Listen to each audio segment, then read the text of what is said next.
Coach, you were hopeful at shoot-around you'd be getting some guys back. Any update on BI and Derek Favors' status? I think BI is going to go. I mean, I won't know until he finish up his workout. I still don't know with Fave yet. What the entire situation. When they go through their pregame stuff and come in, I'll know more about the status of what they're going to do. If they do go, any minute restrictions? I don't think there will be. I mean, usually they'll play about what they would play anyway. So any thoughts on tonight's starting lineup then? We're still in the middle of kind of deciding that, but, we'll see. Coach, what are some of the things that need to be done when you're finishing ball games? Because it's been a bit of a struggle in that sense. Just our execution. We got to get a little better in the execution, both offensively and defensively. We had a defensive breakdown in the Oklahoma City game, ended up giving a big three-pointer to Chris Paul, who's shooting almost 50%. So those are the kind of things we got to eliminate, and then we have to execute on our end. We've come out of the huddle a couple times and not really gotten to our spots or took the wrong route to get there. So just kind of things that early in the season sometime become problematic, but there's not anything that we can't, that I think we can't rectify. Coach, have there been any differences in the player you thought Lonzo was before acquiring him versus the player you realized him to be now that you've had him in your system for training camp and I thought he would be the kind of player that he is for us, and I think he's going to get much, much better also. I think it's tough to play in a free-flowing system. Right. Sometimes it takes a little time for you to really feel comfortable doing that. I think he's getting a lot more comfortable every day, and I think the thing that we have to keep emphasizing to him is that he needs to stay aggressive. We want him to be aggressive. And I think, like I said, I think he's improving in those areas. It's just not anything that's going to happen in 5-6 games, but I think he's made improvements and will continue to do that. When you say you want him to be aggressive, how does that open up the floor for other guys when he's in that? Well, I just think that anytime you can get the ball to the paint, I mean, it creates situations of kickouts or rotations and things like that that becomes really positive things for your offense. So, as I said, I think he's getting, and I think he understands a little more every day what we expect and what we want from him, and I think he's trying to do that. I talked to Lonzo about that a little bit earlier, and he said for him about being aggressive, it's about trusting his body around the rim. In that regard, like, how do you help a player get into that mindset or that physical state where they do trust their body and they are confident getting to that basket? Well, I just think it's that's going to be mainly on him. I think he's in great shape. I think that he's done things, physically, and the trainers have done things physically that put him in that position that he should be better equipped to do that. What has Lonzo's impact been on your transition offense? Because, you guys have played fast for a while, but so did Lonzo with Josh Hart and BI, with the Lakers for a few years as well. I think there's still another gear that we can get to. Once again, I think that it's something that you have to become accustomed to. If you're going to be a running team, you got to run every possession. I think we've done that in some situations, but we hadn't been consistent with it. I think for us to be a good team with the personnel that we have to become a consistently running team, and we hadn't been able to do that yet. Obviously, rebounding becomes a big part of that also. How do you keep your team calm when you've got a guy like Kyrie who, no matter what you do defensively, can still hit tough shots over guys? How do you keep them focused at the moment when you're still hitting those tough shots? You just got to continue to play. I sit there at Golden State and watch the guy do it to everybody. That was pretty good with it. But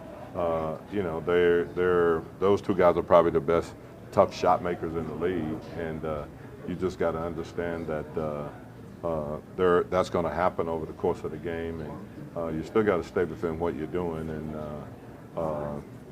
and you got to have a good defensive game plan and understand that even with a good defensive game plan that, obviously there's still a chance that he could get 50 points. He's already proven that. This morning you said it was difficult to be a running team, and you just kind of reiterated that point. I was wondering if you could just elaborate on why specifically that's so challenging? Because I think you've got to run in all situations, and I think sometimes guys are reluctant to run because they don't see the benefit sometime of that running in that particular situation. And what happens is that you lose opportunities because you're not running. And I think to be a running team, you got to consistently run. That doesn't mean take quick shots. I think there's kind of a misunderstanding that when you say we want to be a running team and play fast, that people think you have to take quick shots in those situations. I don't see us as being a team that's going to take quick shots, but I do think you want to put pressure on the defense at all times and keep them on the heel, and the only way you can do that is that, even on made baskets, you've got to get the ball out quickly and you got to push it.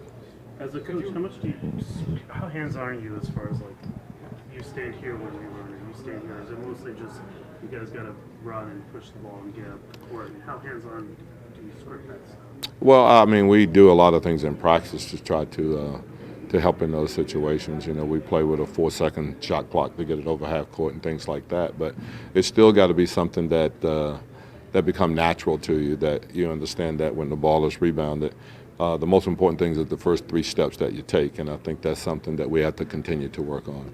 I mean, the other thing is that we got 9 new players, and we've got guys that have never played this kind of basketball, so it's going to take time. I mean, I think we've got to understand that it's not anything that's going to happen with 1 week of training camp and then 5-6 games. You still got to keep trying to improve on it. I think we have made some improvements, but you're going to have to keep kind of nailing that home and try to get better at it every single practice. How much more do you practice that now as compared to when you came to the league?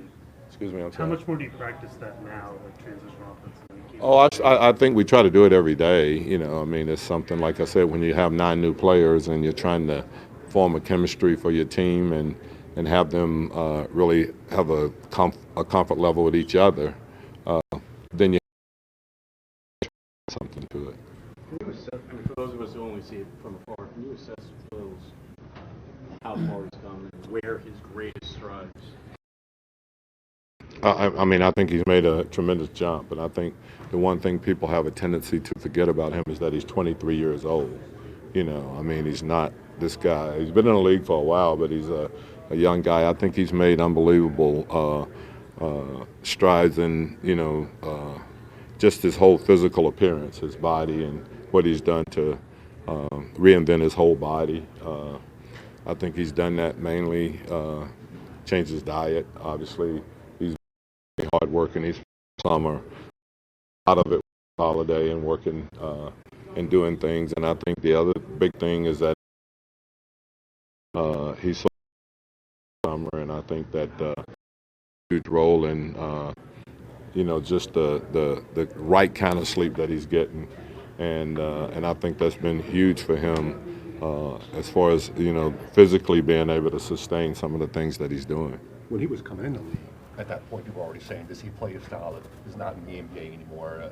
When you guys played faster even then than 4 years ago people were playing. Has it been, have you seen how much he's had to adjust to? Yeah, but I don't think he's had a problem with that. He's a pretty athletic guy, and when he's in good condition, which he is, he's able to run and be a part of a running team. It's not a situation where we come down and post the ball to him like, in the 80s and 90s that went on in the league, where you come down, you throw it into the center. No, I think the big guys in the league nowadays, and if you look at them, all of them have the ability to step out on the floor, be a playmaker, or, and in some cases, the Karl Anthony Towns of the world and some of the other guys are even able to step out and make 3-point shots. So those guys are there, but, those guys also have the ability to go inside and post. So I think Jaleel is a type of guy, we have confidence in him in some of the things that we do. We're not going to have him out shooting 3-pointers, but, he can play in a system where there's spacing out on the floor, yeah. Coach, your team and the Nets are in a similar position as to inviting or having so many new players come in over the course of one summer. What has the process been like for you, I guess, getting everybody acclimated to one another? And do you have a timetable on how long I don't have a timetable, but I do think that it will take time for everyone to feel comfortable with who they're playing with. And for us, it's been tough just finding rotations because we've got so many guys, and they're very similar, and most of them have played well when they've had the opportunity to play. So it's just, you have to make tough decisions, and at some stage, obviously you're not going to be able to play 11-man rotation or anything like that. So at some stage you're going to have to make a hard decision that these are the guys that I'm going to go with right now and see how it goes. And we're closing in on that situation right now. B.I. played a lot of wing back with these Lakers, but he seems like he's been considered more of a forward role.